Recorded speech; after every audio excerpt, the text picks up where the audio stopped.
Hello అందరికీ. ఇవాళ మనం చేసుకోబోయే రెసిపీ ఏంటంటే దోసకాయ పచ్చడి ముక్కలండి.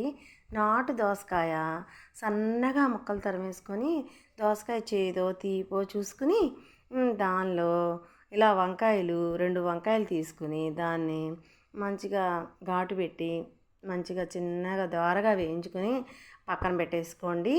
ఇక మిక్సీ గ్రైండర్లో కొంచెం దోసకాయ ముక్కలు తరిగినవి, పసుపు, ఉప్పు, చింతపండు, వంకాయలు అన్నీ కలిపి ఇలా గ్రైండ్ చేసుకొని ఇలా ఒక గిన్నెలోకి తీసుకుని మొత్తం కలిగి పెట్టుకొని ఉంచుకోండి. దోసకాయ పచ్చడి ముక్కల్ని ఎన్ని రకాలుగా చేసుకోవచ్చు అనుకున్నారు? పచ్చి కొబ్బరి, ఓన్లీ పచ్చి కొబ్బరి వేసి చేసుకోవచ్చు. పచ్చిమిరపకాయలు, పచ్చి కొబ్బరి వేసుకొని చేసుకోవచ్చు, లేదా పీనట్స్ వేసుకొని చేసుకోవచ్చు, లేదా పండు దొండకాయలు వేయించి అది కూడా మిక్సీ వేసుకొని ఈ పచ్చడి ముక్కల్లో కలుపుకోవచ్చు. చింతపండు మిగతా అన్నీ సేమ్ టు సేమ్. ఈ వంకాయకి బదులుగా దొండకాయ వేసుకోవచ్చు, పచ్చి కొబ్బరి వేసుకోవచ్చు, పీనట్స్ వేసుకోవచ్చు. ఎన్ని రకాలుగా చేసుకోవచ్చు అనుకున్నారు? ఇలా మనం తిరగమూత చూసేసరికి మనకి నోరు ఊరిపోతుంది కదా, ఇంగు వేసుకొని ఇలా పోపు వేసేసుకోండి, అంతే. పచ్చడి ముక్కలు రెడీ అయిపోతాయి. బాగున్నాయి కదా.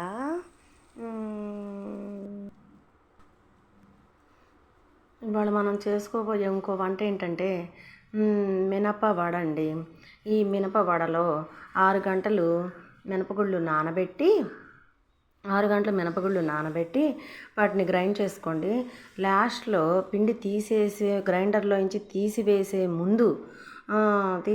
ముందు పచ్చిమిర్చి పీసెస్, అల్లము, కొత్తిమీర, కరివేపాకు, కళ్ళుప్పు మొత్తం కలిపి గ్రైండ్ చేసుకొని, కళ్ళుప్పు మటుకు ముందే వేయండి, సరిపడా జీలకర్ర ఇవన్నీ వేసి కరివేపాకు మటుకు కొంచెం మిక్సీలో చిన్న చిన్న పీసెస్గా చేసుకోండి, అది కూడా దీనిలో కలిపేసుకోండి. అంతా కలిపి ఈ కన్సిస్టెన్సీలో పిండి కలుపుకొని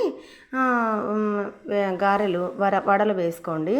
అంతకుముందు మనమైతే ఏం చేసేవాళ్ళం, క్యారీ బ్యాగ్స్ మీద చేసేవాళ్ళం. క్యారీ బ్యాగ్స్ మీద వడలు వేసేవాళ్ళం, లేదా కర్చీఫ్ ఉంటాయి కదా, కర్చీఫ్లు తడిపి వాటి మీద వేసుకునేవాళ్ళం.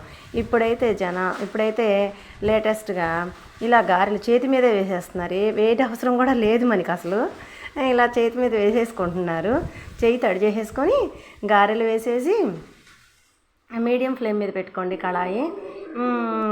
మేమైతే రైస్ బ్రాన్ ఆయిల్ యూజ్ చేస్తామండి. ఈ రైస్ బ్రాన్ ఆయిల్ ఎందుకు యూజ్ చేస్తామంటే దీనిలో డి విటమిన్ ఉందంట. సూర్యరశ్మి పొద్దుటిపూట, సాయంత్రం ఈవినింగ్ 3 to 4, 7 to 10లో డి విటమిన్ సూర్యరశ్మిలో ఉంటుంది అంటున్నారు. ప్రతిరోజు మనం అలా నించోవాలి అంటే చాలా ఈజీ. ప్రతిరోజు బయటకు వెళ్ళాలి అన్నా కూడా చాలా కష్టం. అందువల్ల ఈ కొంతలో కొంత మటుకైనా మనకి యూజ్ అవుతుందని మేము రైస్ బ్రాన్ ఆయిల్ వాడుతున్నామండి. ఈ ఎముకల బలానికి బాగా ఉపయోగపడుతుందంట. ఇది డి విటమిన్ ట్యాబ్లెట్స్ రూపంలో, పౌడర్ రూపంలో, ఇంజక్షన్ రూపంలో పర్సన్స్కి అందిస్తున్నారు. కాకపోతే మనకి ఇలా కూడా మనం యూజ్ చేసుకోవచ్చు. కొంతలో కొంతైనా మీకు ఉపయోగపడుతుందని ఈ టిప్ నేను చెప్తున్నాను. నల్లగా అవుతుందండి ఆయిల్ అంతా. అప్పుడు బ్యాడ్ కొలెస్ట్రాల్ బాడీలోకి ప్రవేశిస్తుంది. అందువల్ల మీడియం ఫ్లేమ్లో ఏవైనా సరే మీడియం ఫ్లేమ్లో చేసుకోండి.